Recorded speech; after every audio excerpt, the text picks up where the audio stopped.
Hey guys, yeah, this is Yash. Welcome back to my YouTube channel.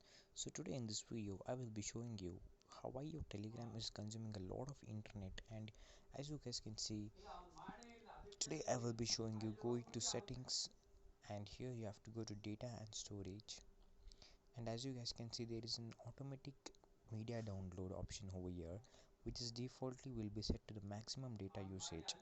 So you need to switch these off, and if you tend to if you want to download automatically, then you need to switch it on and select what is your preferences. Like here I have selected custom, and I want all the photos to download by itself. So this is how it's going.